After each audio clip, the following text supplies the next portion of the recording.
الہی تیری خاطر ہو میرا جینا میرا مرنا۔ معزز سامعین، السلام علیکم ورحمۃ اللہ تعالی وبرکاتہ۔ الحمدللہ رب العالمین، تمام تعریفیں اللہ کے لیے جو ساری کائنات کا رب ہے، اور درود ہو پیارے آقا علیہ الصلوۃ والتسلیم کی ذات بابرکات پر، جن کے صدقے میں اللہ رب العزت نے ساری کائنات کو وجود بخشا ہے۔ عزیزان محترم، تفسیر نعیمی جلد نمبر 1 کا آغاز آج ہونے جا رہا ہے۔ اس کا آغاز کرنے سے پہلے قرآن کو قرآن کیوں کہا جاتا ہے اور اس کا نام فرقان حمید کیوں ہے، یہ سماعت مراد کریں گے۔ اللہ رب العزت نے قرآن کو کب نازل فرمایا، کس طریقے سے اس کا نزول ہوا ہے، اس کا بھی سبق ہم اور آپ آگے سماعت فرمائیں گے۔ آج ہم قرآن کو قرآن کیوں کہا جاتا ہے یہ درس سماعت کریں گے۔ لفظ قرآن کے معنی کیا ہے اور اس کے وجہ تسمیہ کیا ہے۔ لفظ قرآن یا تو قرآن سے بنا ہے یا قراءتن سے یا قرن سے۔ تفسیر کبیر پارہ نمبر 2 میں ہے کہ قرآن کے معنی جمع ہونے کے اب قرآن کو قرآن اس لیے کہتے ہیں کہ یہ بھی سارے اولین و آخرین کا علموں کا مجموعہ ہے۔ دین و دنیا کا کوئی ایسا علم نہیں جو قرآن پاک میں اللہ رب العزت نے موجود نہ فرمایا ہے۔ اس لیے اللہ رب العزت نے ارشاد فرمایا کہ نزلنا علیک الکتاب تبیانا لکل شیء، اور یہ قرآن پاک تمام بکھرے ہوں کو ایک جگہ پہ جمع کر دیتا ہے، اس لیے اس کو قرآن کہتے ہیں۔ جس طریقے سے ہندی، سندھی، عربی، اجمی بہت سارے لوگ الگ الگ ملکوں میں الگ لباس ہے، لیکن جیسے ہی یہ صاحب ایمان ہوئے، قرآن پاک نے ان سب کا نام مسلمان رکھ دیا۔ تو لوگوں کو ملانے والی یہ کتاب قرآن پاک ہے۔ جس طریقے سے مدھو مکھی تمام باغوں سے الگ الگ پھولوں کا رس لے کر کے اپنے چھتے میں پہنچتی ہیں، پھر وہ شہد کہلاتا ہے۔ اسی طریقے سے دنیا میں کوئی بھی انسان کہیں پہ بھی ہو، کسی بھی لباس میں ہو، لیکن جیسے ہی وہ قرآن پاک کی تعلیمات سے اپنے آپ کو روشن کرتے ہیں تو قرآن پاک ان کا نام پھر مسلمان رکھ دیتا ہے۔ اگر ہم بات کریں کہ قرآن کا لفظ قراءتن سے بنا ہے تو اس کے معنی ہے پڑھی ہوئی چیز، تو اب اس کو قرآن اس لیے کہتے ہیں کہ انبیاء کرام کو کتابیں یا صحیفے حق تعالیٰ کی طرف سے لکھے ہوئے عطا فرمائے گئے، لیکن قرآن کریم پڑھا ہوا نازل ہوا۔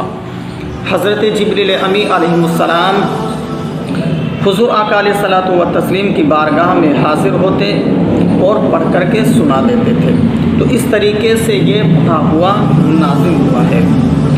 قرآن پاک اپنے اندر بے شمار فوائد رکھتا ہے۔ اب قرآن پاک کو فرقان حمید ہم اور آپ کس لیے کہتے ہیں، آئیے دیکھتے ہیں کہ لفظ فرقان کس لفظ سے بنا ہے۔ تو لفظ فرقان فرقوں سے بنا ہے، جس کے معنی ہوتے ہیں فرق کرنے والی کتاب۔ تو عزیزان محترم، قرآن پاک کو فرقان حمید اس لیے کہا جاتا ہے کہ یہ بندوں کے اندر فرق پیدا کر رہی ہے۔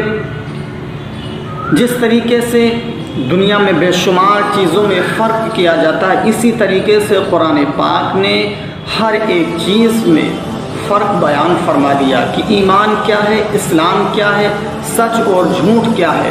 ہر ایک چیز میں فرق بیان فرما دیا اور باطل کو قرآن پاک نے مٹا دیا۔ جس طریقے سے کسان بہت سارے جگہوں پر وہ بیج کو ڈالتا ہے، کسی کو یہ خبر نہیں ہوتی ہے کہ اس نے بیج ڈالا ہے اور کون سا کہاں پر ہے، لیکن جب بارش ہوتی ہے تو ہر ایک بیج زمین کو چیر کر کے باہر نکل کر ایک پودے کی شکل میں ہم اور آپ کو نظر آتا ہے۔ تو تو اسی طریقے سے قرآن پاک بارش کی طرح ہے۔ اللہ نے بہت سارے انسانوں کو پیدا فرمایا تھا، ہر ایک کے سینے میں، کسی کے سینے میں ایمان کا بیج، کسی کے سینے میں کفر کا بیج تھا، کسی کے سینے میں سعادت کا، کسی کے سینے میں شقاوت کا۔ تو جب قرآن پاک نازل ہوا تو اس قرآن پاک نے فرق بیان کر دیا کہ کون صاحب ایمان ہے، کون کفر پہ مرنے والا ہے۔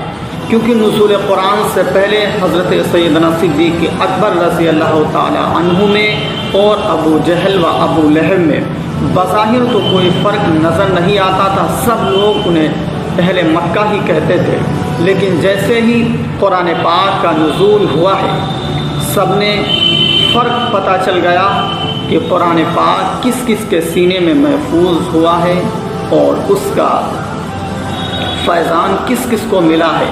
تو جب فیضان حضرت سیدنا صدیق اکبر رضی اللہ تعالیٰ عنہ کو ملا تو پتہ یہ چلتا ہے کہ آپ کی ایک نیکی آسمان کے ستاروں کے برابر ہو جاتی ہے۔